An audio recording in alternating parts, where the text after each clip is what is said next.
नमस्कार and welcome to my YouTube channel English for all. This is Manish Rai. आज प्रस्तुत है वर्ग 10 की दूसरी पुस्तक, अंग्रेजी की दूसरी पुस्तक, जिसका नाम है इंग्लिश रीडर पार्ट 2 का प्रथम चैप्टर जनवरी नाइट। तो बच्चों, जनवरी नाइट की फर्स्ट वीडियो ऑलरेडी अपलोड हो चुकी है। ये जनवरी नाइट की दूसरी वीडियो है जहां हम पार्ट 3 से पढ़ेंगे। तो आइए जनवरी नाइट अर्थात पूस की रात, जिसको लिखा है प्रेमचंद जी ने, पढ़ना शुरू करते हैं। Another hour passed, एक और घंटा गुजर गया, एक और घंटा बीत गया। The night fanned up the cold with the wind, रात्रि की हवा ने ठंडी को फैन अप कर दिया, यानी ठंडी को, सर्दी को और बढ़ा दिया था। हल्कू सेटअप, बेचारा हल्कू ठंडी का मारा सेटअप उठ करके बैठ गया। And bringing both knees tight against his chest, और अपने दोनों घुटनों को मोड़ लिया और कस करके अपनी छाती से सटा लिया। And hid his face between them, और दोनों घुटनों के बीच अपने सर को हीड कर लिया, छुपा लिया, यानी ठंडी से अपने आप को बचाने के लिए हल्कू उठ करके बैठ गया। अपने दोनों घुटनों को अपने सीने से सटा लिया और दोनों घुटनों के बीच में अपने सर को छुपा लिया। But the cold was just as biting, लेकिन सर्दी कम होने का नाम नहीं ले रही थी, वह उतना ही सता रही थी हल्कू को। इट सीम्ड, सीम का मतलब होता है प्रतीत होना, मालूम पड़ना। इट सीम्ड, ऐसा प्रतीत होता था, एज दो का अर्थ होता है मानो, all his blood had frozen, ऐसा प्रतीत हो रहा था कि हल्कू के शरीर का सारा खून हैड फ्रोजन, ठंडी के कारण जम चुका था। That ice rather than blood filled his veins, बच्चों वेन्स का मतलब होता है नसें। ऐसा लग रहा था कि उसकी नसों में, हल्कू की नसों में ब्लड नहीं, खून नहीं, बल्कि आइस, बर्फ भरी हो, इतनी ठंडी थी।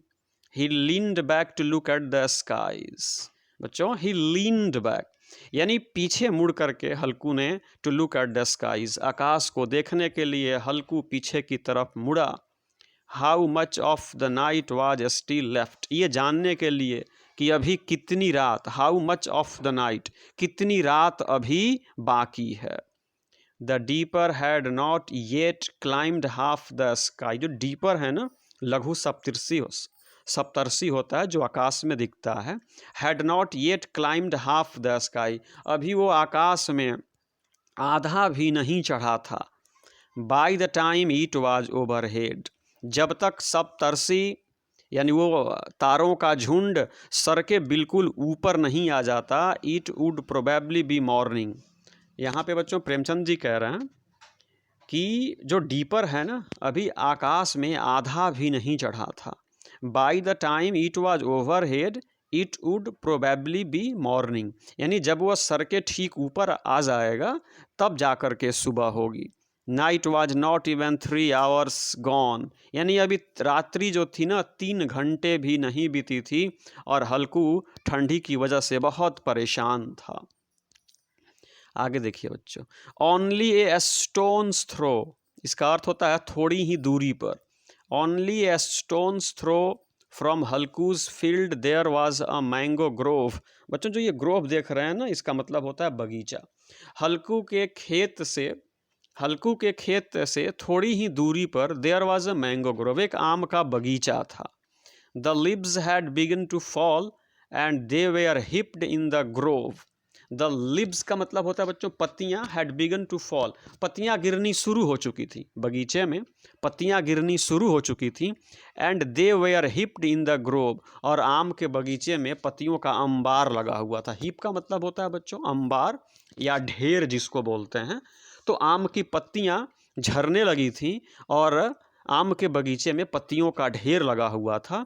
हल्कू थॉट, तो हल्कू ने सोचा, if I go and gate A pile of lives, अगर मैं बगीचे में जाता हूँ और पत्तियों का एक अंबार, एक ढेर लेकर के आता हूँ, I can make a fire of them, तब मैं पत्तियों को जला करके आग की प्राप्ति कर सकता हूँ। एंड कीप वार्म, और अपनी ठंडी को भगा सकता हूँ और अपने वदन को कीप वार्म, गर्म कर सकता हूँ, हल्कू ने सोचा।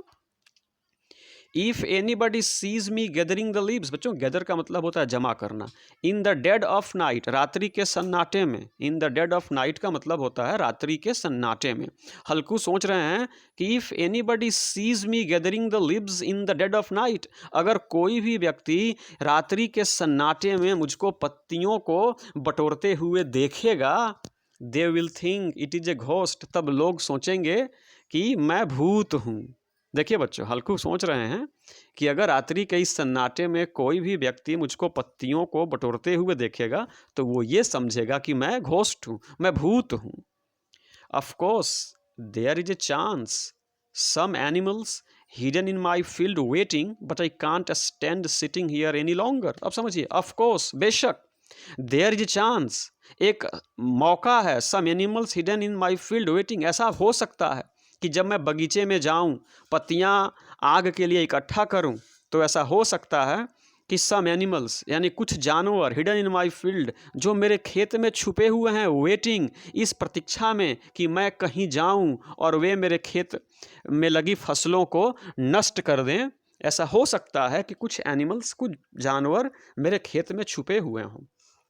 But I can't stand sitting here any longer, लेकिन अब और मैं यहाँ बैठा नहीं रह सकता, अब सर्दी मुझसे सहन नहीं होती है। भले कोई पशु, है ना, इस इंतज़ार में हो कि मैं कहीं जाऊं और वो मेरी फसल को नष्ट कर दे, भले ऐसा हो, but I can't stand sitting here any longer, लेकिन अब और मैं यहाँ पे नहीं बैठ सकता, चाहे कितनी भी ठंडी हो, चाहे पशु मेरे खेत को बर्बाद ही क्यों ना करने दें। He ripped up some stalks from a nearby field. Nearby का मतलब होता है बच्चों नज़दीक का, और stalks का मतलब होता है डंठल, और ripped up का मतलब होता है तोड़ लेना। यानी हल्कू के खेत के बगल में ही अरहर का खेत था। He ripped up some stalks from a nearby field. उसी खेत से इसने उसके कुछ डंठल तोड़ लिए, उखाड़ लिए। Made a broom out of them, और उन डंठलों का हल्कू ने ब्रूम बना लिया। बच्चों ब्रूम का मतलब होता है झाड़ू बना लिया। And picking up a lighted cow dung. अब बच्चों काऊ डंग केक का मतलब होता है गाय के गोबर से बना हुआ उपला, जिसको गोईठी भी कहते हैं, चिपरी भी है, मेरे गांव में चिपरी कहते हैं इसको। तो हल्कू ने बगल के खेत से कुछ डंठल तोड़ डाले और उन डंठलों का झाड़ू बना लिया। And picking up a lighted cow dung cake, और एक जलता हुआ सुलगता हुआ उपला अपने हाथों में उठा लिया। And went toward the grove, और बगीचे की तरफ चल पड़ा। Jabra watched him coming and ran to him wagging his tail. बच्चों जबरा जो हल्कू को आते हुए देख रहा था, रैन टू हिम, दौड़ करके हल्कू के पास गया, वैगिंग हिज टेल, अपने दुम को, अपने पूंछ को हिलाते हुए वह भी जबरा भी हल्कू के पास चला गया। Halku said I could not stand it any more. Jabra अब ठंडी मुझसे और बर्दाश्त नहीं होती। हल्कू सेड, हल्कू ने कहा, I could not stand it any more, अब और ठंडी बर्दाश्त नहीं होती जबरा, कम अलोंग, आओ, let's go into the orchard. Orchard का मतलब होता है बच्चों बगीचा। आओ बगीचे में चलते हैं। एंड गेदर लिव्स, पत्तियों को इकट्ठा करते हैं। टू वार्म अप विथ, और पत्तियों को जला करके अपने आप को हम लोग गर्म करते हैं। आओ मेरे साथ बगीचे में, ऑर्चर्ड में चलो। When we were toasted, बच्चों टोस्ट का मतलब होता है सेकना, पकाना, यहाँ पे हो जाएगा अपने आप को गर्म करना। When we were toasted, we'll come back and sleep. जब हम लोग गर्म हो जाएंगे, जब हमारी ठंडी समाप्त हो जाएगी, we will come back, हम लोग वापस आएंगे, and sleep, और आराम से सो जाएंगे। The night is still far from over, अभी भी बहुत रात बाकी है, अभी रात समाप्त होने वाली नहीं है। आओ मेरे साथ बगीचे में चलते हैं, पत्तियों को इकट्ठा करेंगे, उसमें आग लगाएंगे और अपनी सर्दी दूर भगाएंगे और फिर आकर के सोएंगे। हल्कू ने जबरा से कहा। जबरा बार्क्ड हिज एग्रीमेंट। बच्चों एग्रीमेंट का मतलब होता है सहमति। जबरा बाक्ड, जबरा बाक्ड, जबरा ने भौंका और भौंक करके अपनी सहमति जताई। एंड ट्रॉटेड, ये जो बच्चों ट्रॉट देख रहे हैं ना, उछल उछल करके चलना होता है। And trotted on toward the orchard, और उछल उछल करके हल्कू के साथ बगीचे की तरफ जबरा भी चल पड़ा। अंडर द ट्रीज, पेड़ों के नीचे, इट वाज पिच डार्क, बहुत बच्चों अंधेरा था, बहुत अंधेरा था पेड़ों के नीचे। And in the darkness the bitter wind blew, और बच्चों एंड इन द डार्कनेस, और उस अंधेरे में द बीटर विंड ब्लू, और बहुत बच्चों काट खाने वाली सर्द हवा चल रही थी। बफेटिंग द लिव्स, ये जो वर्ड देख रहे हैं ना बफेटिंग, इसका मतलब होता है दोनों ओर धकेलना, यानी हवा जो थी ना पत्तियों को धकेल रही थी।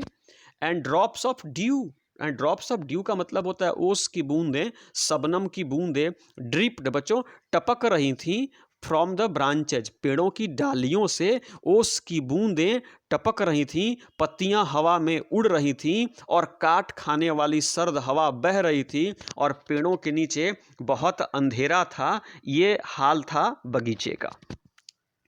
सडनली ए गस्ट, बच्चों गस्ट का मतलब होता है झोंका। Suddenly a gust carried the scent, और बच्चों सेंट का मतलब होता है खुशबू।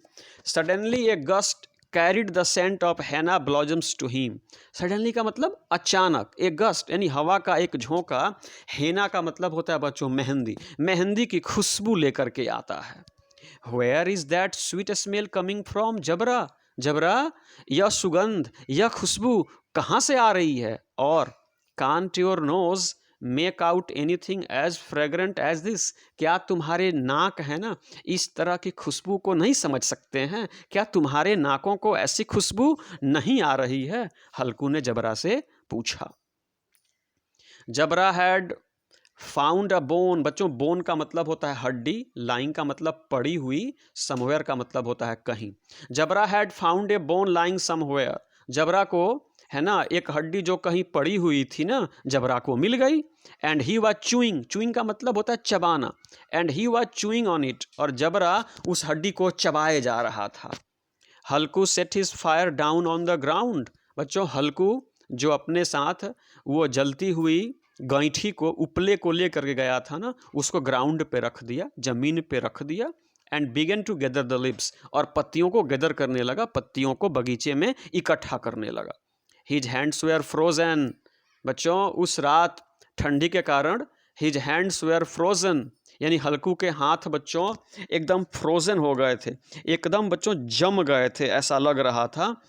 His bare feet, bare feet का मतलब होता है नंगे पैर, यानी उसके पैरों में न चप्पल था और न जूते थे। एंड नम का मतलब होता है सुन्न हो जाना, ठंडी के कारण उसके पैर सुन्न हो गए थे, उसके हाथ लगता था कि जम गए थे। But he had piled up a regular mountain of the leaves, लेकिन इतनी ठंडी बर्दाश्त करने के बाद भी हल्कू ने बगीचे में पत्तियों का एक पहाड़ खड़ा कर दिया, यानी पत्तियों का एक बड़ा अंबार इकट्ठा कर लिया। And by making a fire out of them he would burn away the cold, और फिर उसमें आग लगा करके हल्कू अपनी ठंडी समाप्त कर लेगा, अपने आप को गर्म कर लेगा, ऐसा हल्कू की सोच थी। इन a little while, in a little while the fire was burning merrily, in a little while का मतलब होता है बच्चों थोड़ी ही देर में, द फायर वॉज बर्निंग आग जल रही थी, मैरिली, मैरिली का मतलब होता है आनंद के साथ आग जल रही थी। द फ्लेम्स, आग जब जलती है ना और उसे जो लपटें निकलती हैं उसको फ्लेम्स बोलते हैं। द फ्लेम्स लेफ्ट अपवर्ड, और आग की लपटें ऊपर की ओर निकल रही थीं। Leaking at the over hanging branches, over hanging का मतलब होता है सर पे झूलते हुए, और लीक का मतलब होता है जीभ फेरना, चाटना या चूमना। आग बच्चों जल रही थी, द फ्लेम्स लेफ्ट अपवर्ड, और आग की लपटें ऊपर की ओर जा रही थीं। Leaking at the over hanging branches, sir के ऊपर जो आम की डालियां झूल रही थी ना, ऐसा लग रहा था कि आग की लपटें उनको चूम रही थीं।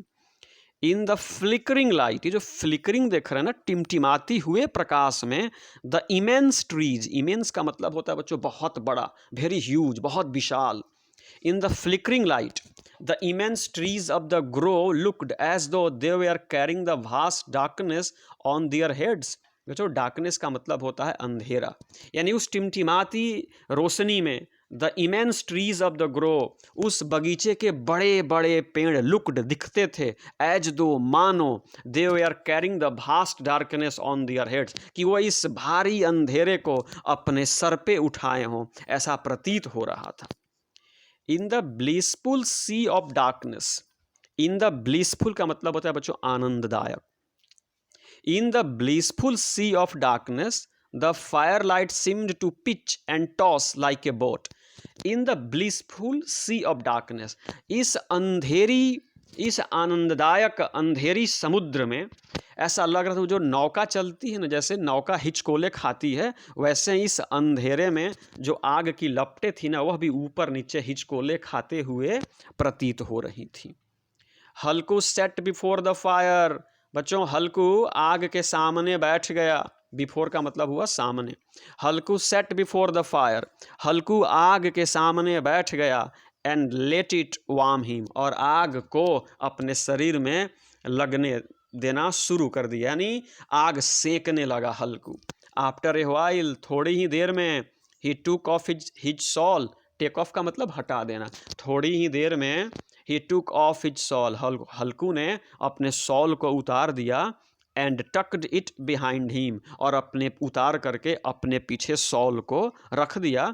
Then he spread out both feet as though challenging the cold to do its worst. बच्चों, थोड़ी ही देर में हल्कू का शरीर जब गर्म हो गया, वो अपना सॉल उतार करके अपने पीछे रख दिया। Then he spread out both feet, तब उसने अपने दोनों पैरों को फैला दिया। एज दो, मानो चैलेंजिंग द कोल्ड, वह सर्दी को ललकार रहा हो। टू डू इट्स वर्स्ट, की आओ जो कर सकती हो करो, है ना। हल्कू अपने दोनों पैरों को आग के दोनों तरफ फैला दिया, मानो कि वह ठंडी को चुनौती दे रहा हो कि आओ जो बिगाड़ सकती हो बिगाड़ो, हम लोग अब डरने वाले नहीं हैं। Victorious over the immense power of the winter. Victorious का मतलब होता है बच्चों विजेता। Over the immense power, immense का मतलब बहुत शक्ति, यानी सर्दी में बच्चों बहुत शक्ति होती है। तो सर्दी पे ऐसा लग रहा था कि हल्कू ने विजय प्राप्त कर ली हो। He could not repress, repress का मतलब दमन करना बच्चों, प्रकट ना होने देना। He could not repress his pride in his triumph। जो ट्रायम्फ देख रहे हैं ना बच्चों, इस ट्रायम्फ का मतलब भी होता है विजय। लिखा हुआ कि victorious over the immense power of the winter, सर्दी की अकूत शक्ति पे विजय प्राप्त कर लेने के बाद हल्कू जो था ना, अपने इस प्राइड को, अपने इस गर्व को वह छुपा नहीं सका, बड़ा आनंदित दिख रहा था। ही सेड टू जबरा, हल्कू ने जबरा से कहा, well Jabra, you are not cold now are you, अब ठंडी नहीं लग रही है ना। इसके बाद हल्कू ने जबरा से पूछा, जबरा ठंडी नहीं लग रही है ना। जबरा वाक्ड एज दो टू से, जबरा ने भौंका एज दो, मानो टू से, यानी how could I feel cold now, मुझे अब ठंडी कैसे लगेगी। जबरा ने भौंक करके यही बात कहने की कोशिश की। आगे देखिए बच्चों क्या हो रहा है। We should have thought of this plan before।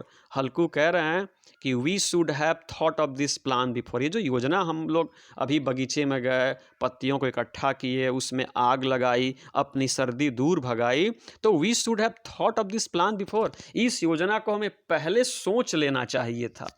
Then we would never have become so chilled। अगर इस योजना को हम लोग पहले सोच लिए होते, पहले आग बना लिए होते, तो हमारा शरीर, हमारा बदन so chilled, इतना ठंडा नहीं हुआ होता, हम लोगों को इतनी ठंडी नहीं लगी हुई होती। जबरा wagged his tail, जबरा ने अपने दुम को हिलाया। Fine, now what do you say we jump over the fire। जबरा क्या कहते हो, आग के ऊपर कूद जाएं। हल्कू ने कहा फाइन, ठीक है। नाउ व्हाट डू यू से, क्या कहते हो, we jump over the fire, आग के ऊपर कूद जाएं, यानी आग के ऊपर कूद जाने का मतलब हुआ आग में ना कूद जाएं, यानी उस जलती आग के ऊपर छलांग लगा दें, मतलब एक एंड से दूसरे एंड तक। Let's see how we manage it, आओ देखते हैं कि कैसे हम लोग आग के ऊपर छलांग लगाते हैं। But if you get scorched, scorched का मतलब थोड़ा जल जाना या झुलस जाना। But if you get scorched, लेकिन यदि तुम जल गए, यदि तुम झुलस गए, I have got no medicine for you, तो मेरे पास तुम्हारे लिए कोई दवा नहीं है कि उस आग के झुलस को मैं ठीक कर दूंगा। Jabra looked fearfully at the fire, Jabra डर गया और फियरफुली, डर के साथ उस आग को देखा।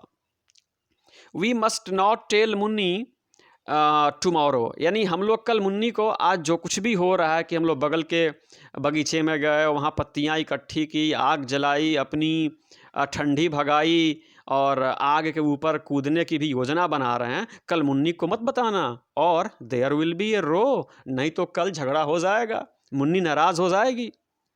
विद दैट, इसी बात के साथ ही jumped up and cleared the fire in one leap. Leap का मतलब होता है बच्चों वो उछाल या कूद।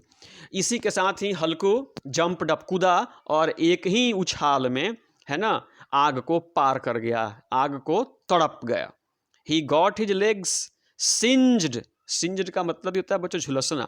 हल्कू का पैर थोड़ा सा झुलस गया, but he did not care, लेकिन कौन परवाह करता था, ठंडी भाग चुकी थी, आनंद से समय, थोड़ा सा वो जो समय था ना गुजर रहा था, तो कौन परवाह कर रहा था। जबरा रैन राउंड द फायर, और जबरा जो था ना आग के चारों ओर चक्कर लगा रहा था। And came up to him, आग के चक्कर लगाते हुए हल्कू के पास आया। हल्कू से डर, हल्कू ने कहा go on, no more of this, चक्कर नहीं, जाओ, जंप ओवर द फायर, आग के ऊपर कूद जाओ। ही लिफ्ट अगेन, और हल्कू एक बार फिर से आग के ऊपर छलांग लगा दी। And came back to the other side, और दूसरी तरफ आ गया। तो बच्चों ये पार्ट 3 था। अब अगली वीडियो में हम इसके पार्ट 4 अर्थात अंतिम पार्ट को लेकर के आएंगे। तो पूस की रात जो प्रेमचंद जी के द्वारा रचित और लिखित है। अगर यह हिस्सा आपको अच्छा लगा तो चैनल को लाइक करें, चैनल को सब्सक्राइब करें, वीडियो को लाइक करें, और मेरे साथ बोले जय हिंद।